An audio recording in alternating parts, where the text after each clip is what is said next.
신명기 6장 10절에서 25절 말씀.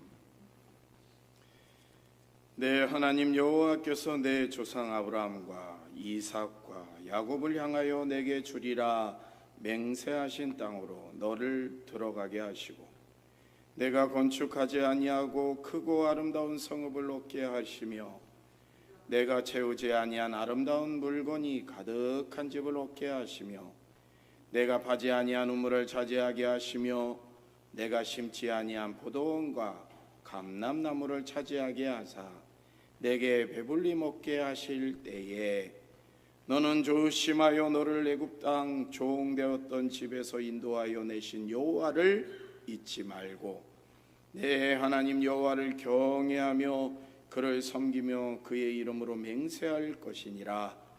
너희는 다른 신들 곧 내 사면에 있는 백성의 신들을 따르지 말라.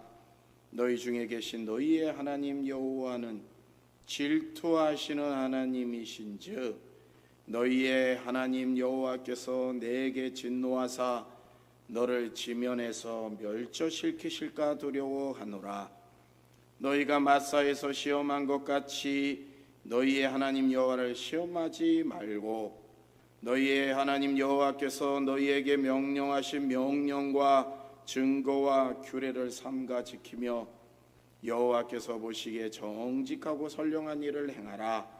그리하면 내가 복을 받고 그 땅에 들어가서 여호와께서 모든 대적을 내 앞에서 쫓아내시겠다고 내 조상들에게 맹세하신 아름다운 땅을 차지하리니 여호와의 말씀과 같으니라.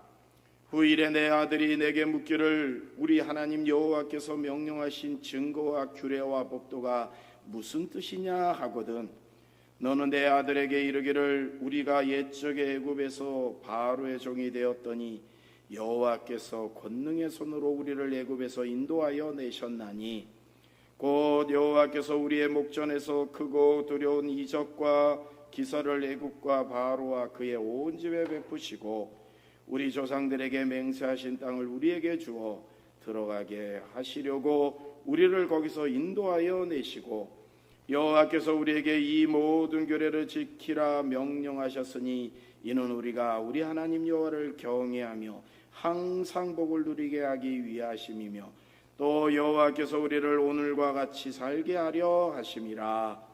우리가 그 명령하신 대로 이 모든 명령을 우리 하나님 여호와 앞에서 삼가 지키면 그것이 곧 우리의 의로움이니라 할지니라. 아멘. 저하고 안녕들 하십니까? 우리 옆에 분하고 안녕하세요. 네, 그대를 사랑하겠습니다. 네. 사람에게는 이 두 가지의 본능이 잠재하고 있다고 하고요. 그 본능이 깨어날 때가 있다고 합니다. 처음 본능은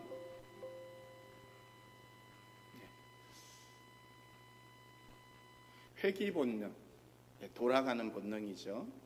고향으로 향하고 사랑하는 누군가로 향하고 또 내 본래의 초심으로 돌아가고 이 회귀 본능이 있다고 해요. 그래서 많은 사람들이 객지에서 생활하다가도 고향 땅에 집을 짓기를 원하고 남편은 집을 짓기를 원하는데 아내는 서울이 좋다, 도시가 좋다라고 따라오지도 않고 이렇게 하는 그러한 본능이 있습니다. 또 한 가지의 본능은 도전 본능이죠. 도전 본능. 무엇인가 새로움에 도전하는 것. 이 도전 본능은 나이가 많이 들어도 그 본능은 계속 살아있는 것 같아요. 그래서 연세 드신 분들이 허리 아프고 다리 아픈데도 밭에 나가서 무언가를 심어요. 저분이 이제는 쉴 때인데 계속 뭔가를 꿈꾸고 심고 하다못해 꽃이라도 심습니다. 그리고 새로운 뭔가를 찾아서 자꾸 하려고 해요. 제가 우리 성도님들을 모시고 차로 이동하다 보면 신기한 게 있어요. 뭐냐면은 다들 죽으시고 다들 수십 년 밥을 하고 반찬하신 분들이 반찬 얘기할 때 무슨 봄에 뭐를 어떻게 무쳤더니 맛있더라. 그러면은 당연한 거 아니에요? 수십 년 하셨으니 다른 분도 당연히 그렇게 무치는 거 아니에요? 근데 어떻게 물어보면 그래? 나도 그렇게 무쳐봐야지. 이 새로운 도전에 대한 본능이 있습니다. 누군가가 뭘 잘하면 나도 그렇게 해볼까 하면서 시도해 볼 수 있는 본능, 이런 본능이 있습니다. 오늘 본문에 있는 이 말씀이 하나님께서 이스라엘 백성들이 가나안 땅에 들어가기 직전에 주신 말씀인데요. 이 말씀 가운데 두 가지 본능을 동시에 요구하고 계세요. 하나는 바로 회귀 본능. 하나님께로 돌아와라. 지금 저 가나안 땅, 그 희망의 땅으로 지금 나아가고 있지만 늘 나에게로 돌아와라. 이런 이 회귀 본능에 대해서 말씀하시고, 또 하나는 도전 본능에 대해서 말씀하세요. 두려우냐? 저 땅이 두려우냐? 그렇지만은 가서 정복을 해라. 내가 그 땅을 너희에게 주리라. 너희가 짓지 않은 집을 주고 파지 않은 우물을 주고 심지 않은 것들을 거두게 하리라 라고 하는 그러한 도전 본능에 대해서 말씀하고 있습니다. 신명기 6장 4절에서 9절의 말씀에 보면은 이 부분을 쉐마라고 해요. 쉐마는 들으라 이스라엘아 들으라로부터 시작이 돼요. 그 쉐마의 말씀에 보면 우리 하나님 여호와는 오직 유일한 여호와시니 너는 마음을 다하고 뜻을 다하고 힘을 다하여 내 하나님 여호와를 사랑하라로 시작이 됩니다. 그리고 나서 하나님은 이웃사랑에 대해서도 말씀합니다. 즉 쉐마의 말씀의 핵심은 하나님 사랑과 이웃사랑입니다. 하나님 사랑은 회귀 본능을, 이웃사랑은 도전 본능을 일으키게 만듭니다. 하나님께서 아브라함에게 약속하여 주신 내용이 있습니다. 하나님께서 아브라함에게 약속하신 내용은 하나님을 믿고 나아가면 너에게 땅을 주리라 라고 하는 이 말씀을 주셨어요. 이 말씀을 한 다음에 자식이 없는 아브라함에게 너는 하늘의 별과 같이 땅의 모래같이 너의 자손을 많게 하리라 라고 하였습니다. 근데 하나님은 이 약속을 신실하게 지키시죠. 어디를 가서나 아브라함의 후손이 번성을 합니다. 나중에는 이 아브라함에게 약속해 주신 그 가나안 땅에 그 기근이 들자 그의 후손들이 애굽으로 이주하죠. 처음에 70명의 애굽으로 이주했던 그러한 사람들이 나중에는 수십만 명이 돼서 나오게 되죠. 그만큼 번성을 이루게 됩니다.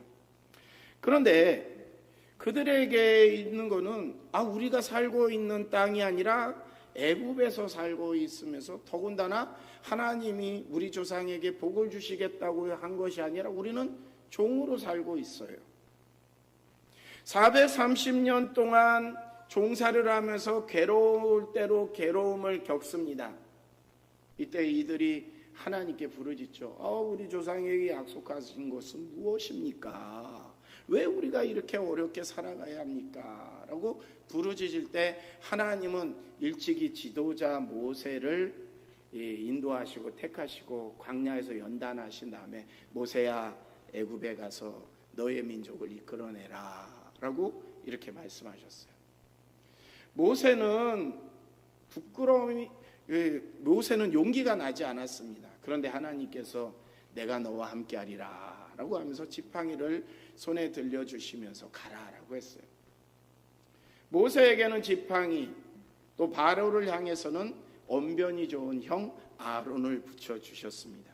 그래서 그들을 이스라엘 백성을 가나안 땅에서 끄집어내서 홍해를 건너게 하고 또 광야 40년을 거치게 하고 수많은 연단과 하나님의 능력을 체험한 다음에 이제는 믿을만 하겠지라고 할 때 가나안 땅에 들어가게 됩니다. 근데 지금까지 자신들이 경험해 보지 못한 전쟁을 치루어야 되는 두려움 속에 있었던 이스라엘 백성들에게 하나님은 가라 도전을 요구하시는 것이죠. 그 도전을 하면서 첫 걸음이 하나님을 사랑하라라고 하는 그러한 내용이었습니다. 하나님을 사랑하라. 하나님을 사랑해야지 너희는 새로운 땅에서 새로운 생활로 풍요를 누리며 감사를 누리게 될 것이다 라고 이렇게 말씀하십니다.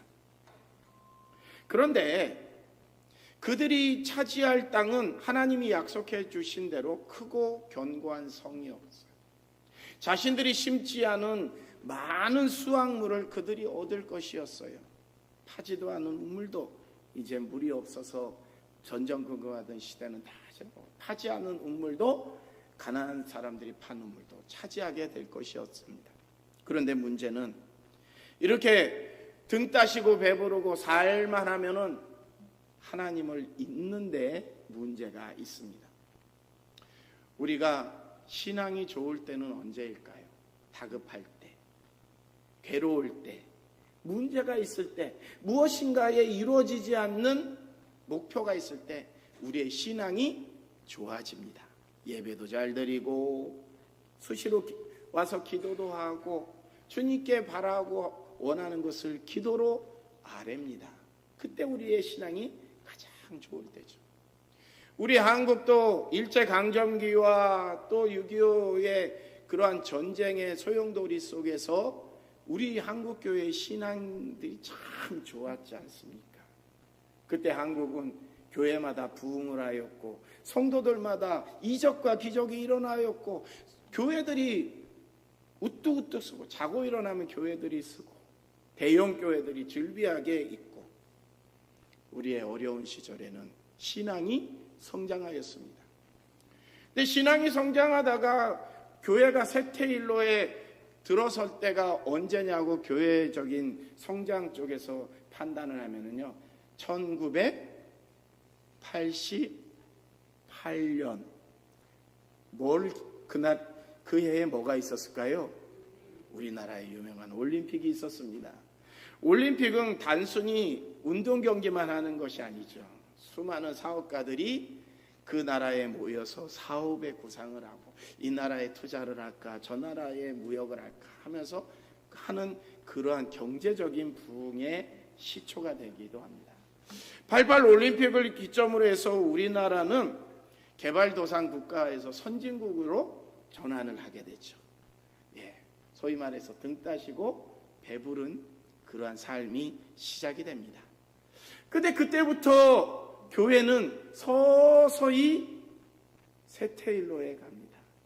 교회의 교인 숫자가 줄어들고 예배의 숫자가 줄어들고 또 교회 자체마저도 점점 문을 닫는 교회가 많이 있었어요. 숫자적으로 눈에 보이는 것도 줄어들었지만 영적으로도 많이 쇠퇴하죠.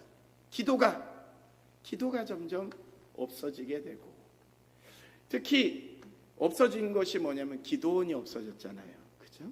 예전에는 기도원마다 차고 넘치고 집회하는 그러한 시절이 있었지만은 기도원이 이제 찾아봐야지 열심히 찾아봐야지 도로도로 하나씩 보이는 것이 있습니다. 그만큼 우리의 영적인 모습이 쇠퇴하게 되었던 것이죠. 하나님은 인간의 지극히 이러한 악한 이 모습을 예견하십니다. 내가 이들을 열심히 케어해가지고 가나안 땅에 정착하겠지만 이들이 나를 잊겠구나.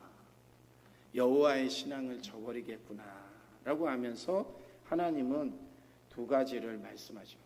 첫 번째는 들어가서 도전을 하되 그곳에서 안정적인 삶을 살아갈 때 늘 나를 기억하라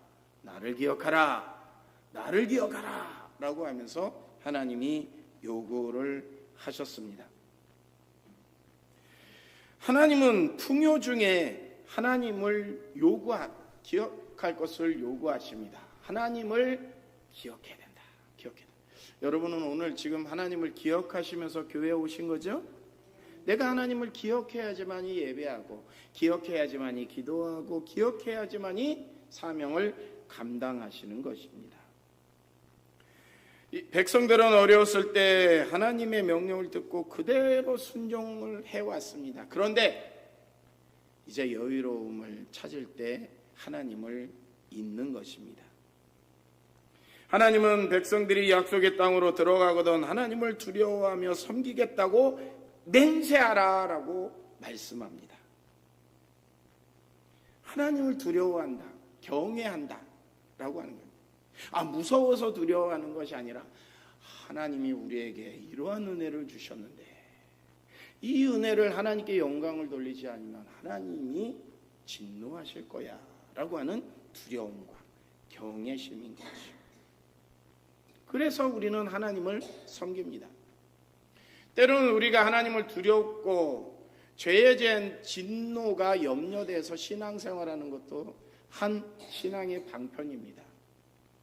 늘 우리는 하나님의 따뜻한 사랑과 감사의 속성만 기억하는 것이 아니라 때로는 무서운 하나님을 기억을 합니다.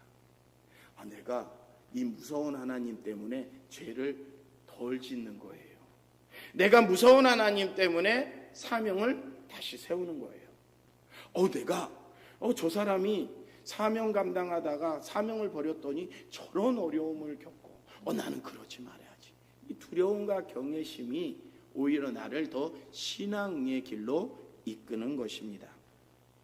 하나님은 그것을 명심하라고 말씀합니다. 백성들이 하나님을 기억하는 것은 바로 믿음이죠.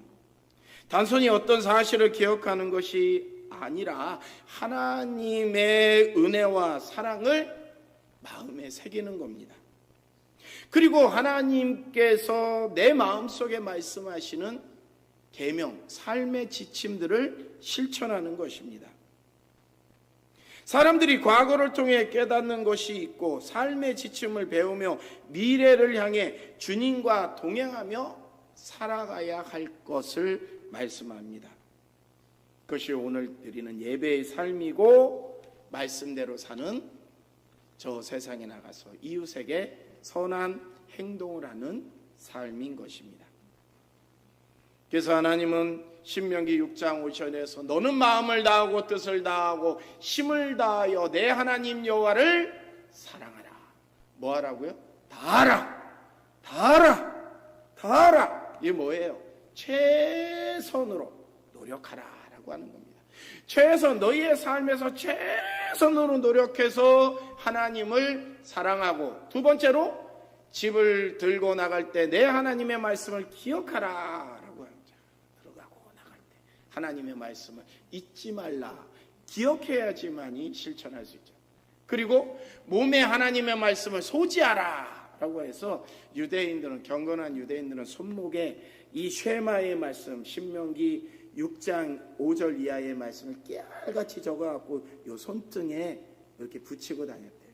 이렇게 써가지고 이렇게 해가지고, 그리고 이마에다가도 붙이고 이렇게 다녔다. 평상시에는 집 밖에서는 이렇게 행동하다가 더워, 하나님의 말씀이다, 기억해야지. 손을 하는데 하나님의 말씀이다. 때리려고 할 때 딱 보면 내가 하나님의 말씀에 이렇게 하면 안 되겠지. 그래서 이 삶의 현장에서도 하나님을 기억하기 위해서 그렇게 너의 손목에 붙이고 이마에 붙여서 내 하나님의 말씀을 늘 소지하라, 품고 다녀라 라고 말씀합니다. 집에 들어오고 나갈 때는 가운처럼 우리가 집에 가운에 제일 잘 보이는 데 붙여놓은 것처럼 하나님의 말씀을, 쇠마의 말씀을 붙여놔요. 기둥에도 붙이고 문에도 붙이고 집안에도 붙여서 해놓습니다. 그래야 하나님의 말씀을 우리가 기억할 수 있는 겁니다. 요즘 우리가 보는 하나님의 말씀은 성경이죠. 이 대표적인 성경.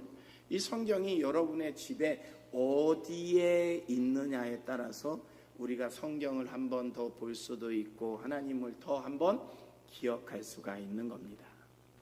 여러분, 이 성경이 여러분의 집에 가서 가방 안에 작은 방에 잘 갖다 놓고 예배 때만 들고 오는 성경이라고 하면 여러분은 평상시에 하나님의 말씀을 발견하기 어려워요. 어렵습니다. 그런데 여러분이 다 현관에 딱 들어가자 가장 좋은 텔레비전 옆에 여러분의 성경이 딱 놓여져 있다고 생각해 보세요. 그러면 텔레비전을 보면서 성경도 보고 하나님의 말씀도 기억하고 그렇습니다. 책상을 가지고 있는 여러분이라고 하면 책상에 가장 눈에 띄는 곳에 그 성경을 놓고 있다고 하면 한 번이라도 꺼내갖고 성경을 필 수 있습니다. 우리가 하나님의 말씀을 보고 자꾸 시야에 띄어야지만이 우리는 하나님의 말씀을 기억하는 것입니다. 차를 타고 다닐 때 십자가를 보거나 몸에 지니고 다니는 그 십자가를 볼 때 우리는 하나님의 말씀을 기억해요. 우리 한희자 권사님께서 구역 예배를 오셨는데 뭐를 딸랑딸랑 달고 오셨어요. 십자가를 하나를 이 큐빅 이렇게 플라스 큐빅 같은 걸로 만들어 달라고 하셔서 만들어 드렸더니 저는 휴대폰에 이렇게 딸랑딸랑 들고 다니실 줄 알았더니 목걸이에 매 가지고 이렇게 달고 다니시더라고요. 오늘은 안 해고 오신 것 같아요. 그렇게 해야 돼요. 얼마나 소중한지요. 제가 십자가를 만드는 보람이 있습니다. 십자가를 보면은 한 번 더 하나님의 말씀을 기억할 거잖아요. 우리 아들 유영현 집사님과 다툴 때 십자가가 딸랑딸랑 하면은 우리 유영현 집사님에게도 부드러운 말이 나갈 것이고 우리 유영현 집사님도 엄마한테 섭섭한 것이 있어서 막 혹시 대들지도 모르는데 야야 왜 그러냐 할 때 십자가가 딸랑딸랑 거리면 아이고 우리 어머니 하나님께서 사랑하라고 하셨는데 이렇게 할 거 아니에요. 눈에 한번 띄어야지 됩니다. 그러니까 여러분 성경을 여러분의 십자가를 여러분이 할 수 있는 기도의 순간 예배의 순간을 자꾸 마련하세요. 그것이 바로 하나님을 기억하는 삶이고 하나님을 기억하고 살 때 우리는 다른 신을 내게 있게 하지 않고 하나님 유일신만 따르게 되는 것입니다. 하나님은 예견하셨어요. 가르치고 때로는 엄포하시고 때로는 타이르기도 하셨습니다. 그리고 너희만 지키는 것이 아니라 너희 후대에도 그것을 지켜나가라고 했어요. 왜 그러냐면 아이고 분명히 저들이 등 따시고 배부르면 나를 잊겠지. 나를 잊고 나를 섬기는 것이 아니라 우상을 섬기겠지 라고 하는 그러한 예견을 하셨어요. 변절되고 죄로 치닫게 되면 하나님께서 진노하시고 저들이 고생을 할 텐데 라고 했습니다. 그래서 하나님은 나를 기억하라. 나를 기억하라. 본향을 향해서 나에게 오라. 나를 잊지 마라. 라고 하는 그러한 표현을 해 주십니다. 사랑하는 성도 여러분, 하나님을 잊지 마시기 바랍니다. 이 예배 시간에 하나님을 기억하는 것만으로 만족하지 마시고 여러분의 삶의 현장에서 하나님을 잊지 말고 사시기 바랍니다. 그리하게 될 때 여러분은 하나님과 더 가까워지고 하나님과 가까워지게 될 때 여러분이 꿈꾸는 것, 여러분이 해결하지 못하였던 것, 여러분이 누려야 될 것 하나님이 하나하나 해결해 주시고 지켜주시고 풍성하게 이끌어 주실 것입니다. 하나님을 기억하는 삶을 우리 모두 살아가시기를 축원합니다. 기도하시겠습니다. 오늘도 사랑과 은혜로 저희에게 다가오시는 하나님을 기억하게 하기 위해서 오늘도 말씀 가운데 우리에게 임하신 줄로 믿습니다. 하나님을 우리의 마음에 우리의 뇌리에 새기면서 세상으로 향해 갑니다. 하나님을 잊지 말고 하나님의 말씀을 잘 실천하고 기도하고 예배하는 삶을 더 열심히 최선을 다해서 행할 수 있도록 인도하여 주시옵소서. 하나님의 은혜가 우리에게 늘 함께 하심을 잊지 말고 풍성하고 감사하고 용기 있는 삶을 이번 한 주간도 살아가게 하여 주시옵소서. 예수님의 이름으로 기도드립니다. 아멘.